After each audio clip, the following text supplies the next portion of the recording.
Halo, Assalamualaikum anak-anak. Gimana kabar kalian? Semoga kita semua masih diberikan kesehatan dan semangat belajar dari rumah. Sebelum kita belajar bersama, Pak Jarod punya tips nih agar kalian tidak bosan selama belajar dari rumah.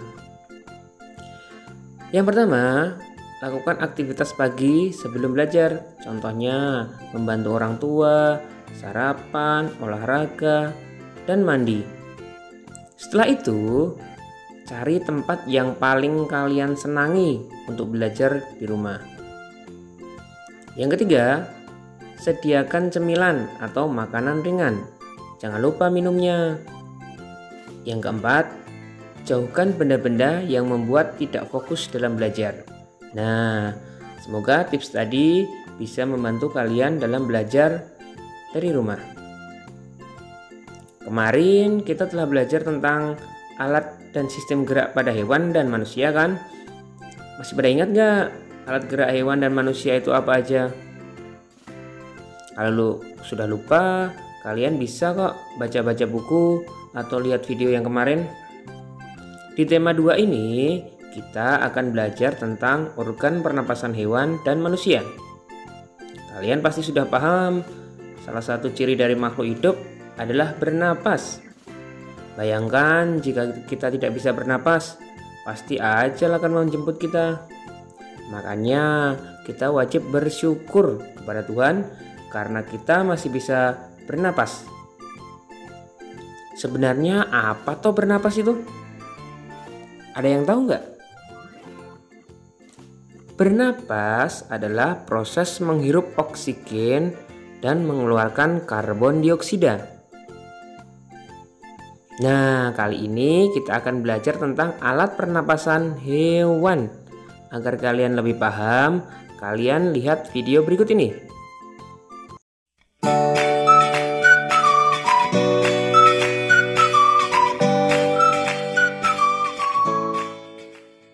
Media pembelajaran sistem pernapasan hewan. Sistem pernapasan hewan yang akan kita pelajari adalah amfibi, ikan, burung, serangga, cacing tanah, dan reptil.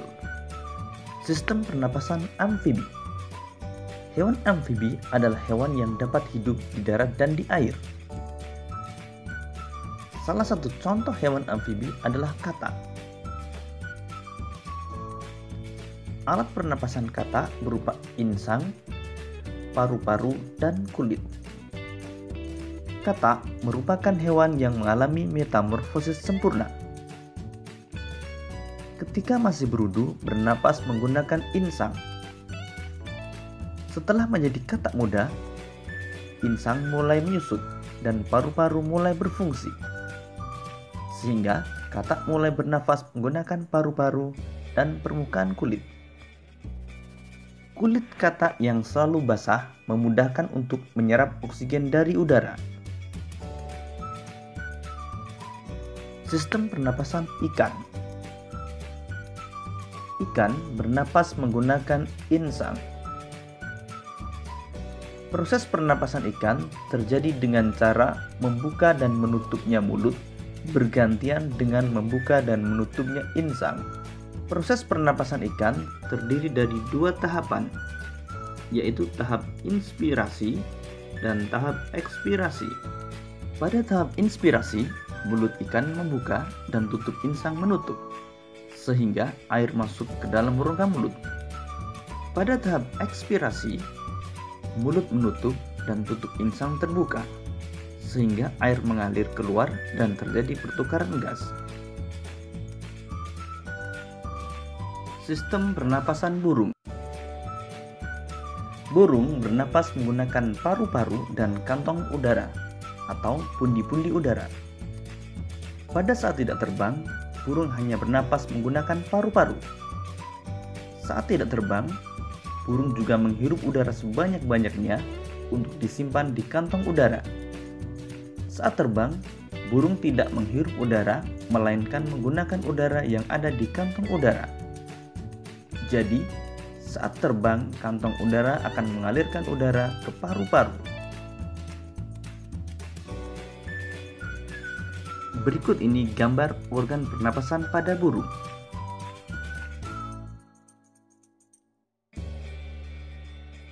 Sistem pernapasan serangga.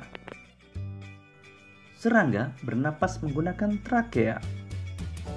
Trakea memiliki struktur bercabang-cabang yang menembus struktur jaringan tubuh yang biasa disebut trakeol. Trakea akan berakhir pada lubang kecil yang disebut spirakel. Spirakel merupakan tempat keluar masuknya udara pada serangga. Sistem pernapasan serangga dibagi menjadi 3 tahap, yaitu tahap inspirasi, tahap pertukaran gas, dan tahap ekspirasi. Pada tahap inspirasi, udara luar masuk melalui spirakel menuju trakeol sampai ke sel-sel tubuh. Tahap pertukaran gas terjadi di dalam trakeol. Oksigen akan berdifusi dari spirakel ke sel-sel tubuh dan karbon dioksida akan berdifusi dari sel-sel tubuh ke spirakel. Pada tahap ekspirasi, karbon dioksida akan menuju trakea dan keluar melalui spirakel. Berikut ini gambar organ pernapasan pada serangga. Sistem pernapasan cacing tanah. Cacing tanah tidak memiliki organ pernapasan khusus. Cacing tanah bernapas menggunakan permukaan kulit yang banyak mengandung pembuluh darah. Permukaan kulit cacing tipis, basah, dan berlendir untuk memudahkan menyerap oksigen. Oksigen diserap melalui permukaan kulitnya, kemudian diikat oleh darah dan diedarkan ke seluruh tubuh. Karbon dioksida dan uap air juga dikeluarkan melalui permukaan kulit. Berikut ini gambar organ pernapasan pada cacing tanah.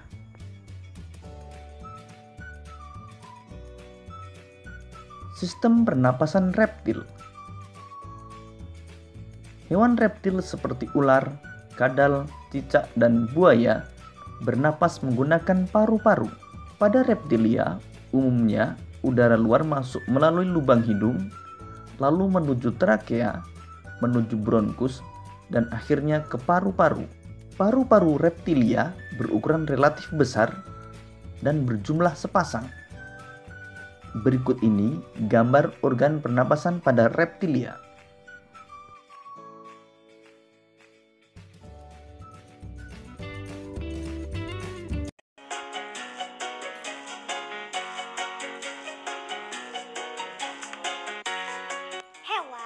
Memiliki sistem pernafasan yang berbeda-beda. Sistem pernafasan hewan disesuaikan dengan tempat hidupnya. Oleh karena itu, organ pernafasan hewan pun berbeda-beda. Supaya lebih jelas, klik salah satu hewan yang ada di sini untuk mempelajari sistem pernafasannya. Pilih salah satu hewannya, teman. Cacing. Udara masuk melalui kulit. Oksigen diikat oleh darah di pembuluh darah. Karbon dioksida keluar melalui kulit.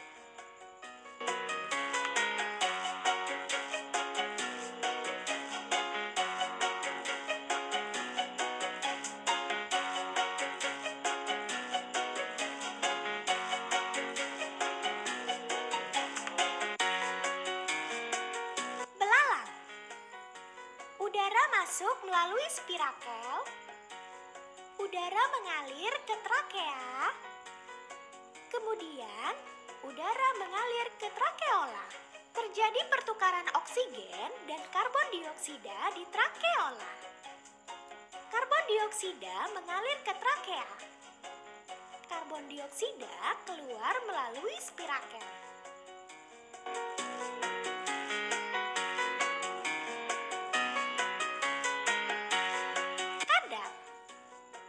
Udara masuk melalui hidung, udara mengalir ke tenggorokan, kemudian udara mengalir menuju paru-paru.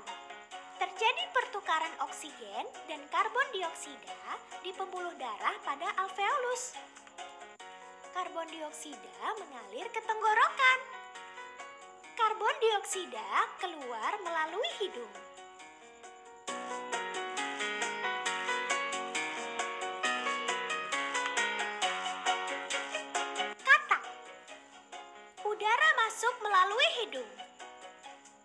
udara mengalir ke rongga mulut.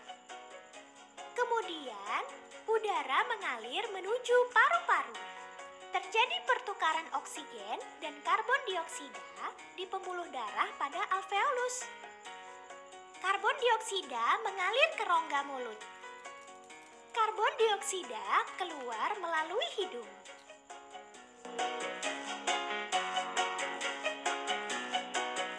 Ikan. Air masuk melalui mulut. Air mengalir ke insang. Oksigen dalam air diikat oleh darah di pembuluh darah pada insang.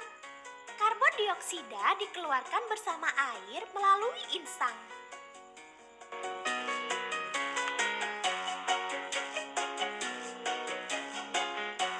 Burung. Udara masuk melalui hidung. Udara mengalir ke tenggorokan. Sebagian udara mengalir ke paru-paru dan sebagian ke kantong udara. Terjadi pertukaran oksigen dan karbon dioksida di pembuluh darah pada alveolus dalam paru-paru. Karbon dioksida mengalir ke tenggorokan. Karbon dioksida keluar melalui hidung.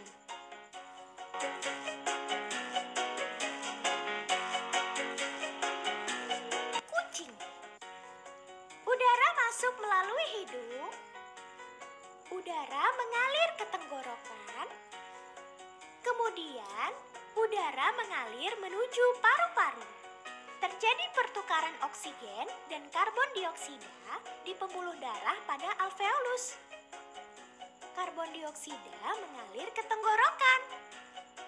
Karbon dioksida keluar melalui hidung.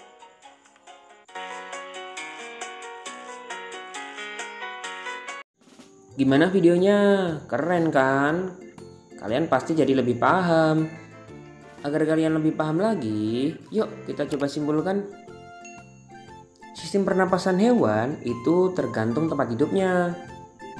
Contohnya, cacing hidupnya di tanah, bernapas menggunakan kulit, sehingga kulitnya harus selalu basah agar ia bisa bernapas. Terus ada lagi contoh hewan serangga seperti belalang, lebah, kupu-kupu, semut. Mereka bernapas menggunakan trakea. Berikutnya ada hewan reptil. Contoh-contoh hewan reptil banyak. Ada kadal, buaya, komodo, ular, dan lain sebagainya. Mereka bernapas menggunakan paru-paru. Berikutnya lagi ada hewan amfibi. Contohnya ya paling mudah sih katak. Kalau katak pada tahap berudu, mereka bernapas dengan insang. Tapi ketika sudah dewasa jadi katak, dia bernapas menggunakan paru-paru dan dibantu kulit. Berikutnya ada ikan. Jelaslah ikan bernapas menggunakan insang. Ada juga burung. Burung itu bernapas menggunakan paru-paru. Tapi saat ia terbang, ia bernapas dibantu dengan pundi-pundi udara. Berikutnya ada mamalia. Contohnya apa aja? Kucing, anjing, sapi, kerbau, dan lain sebagainya. Nah, mereka itu bernapas menggunakan paru-paru. Nah, itu tadi pembahasan tentang alat pernapasan hewan. Agar kalian semakin paham, jangan lupa baca buku dan bisa kalian lihat video-video di YouTube yang sesuai. Ingat, setelah belajar jangan lupa buat rangkuman di buku catatan agar kalian lebih paham lagi. Sampai ketemu lagi di video berikutnya. Assalamualaikum warahmatullahi wabarakatuh.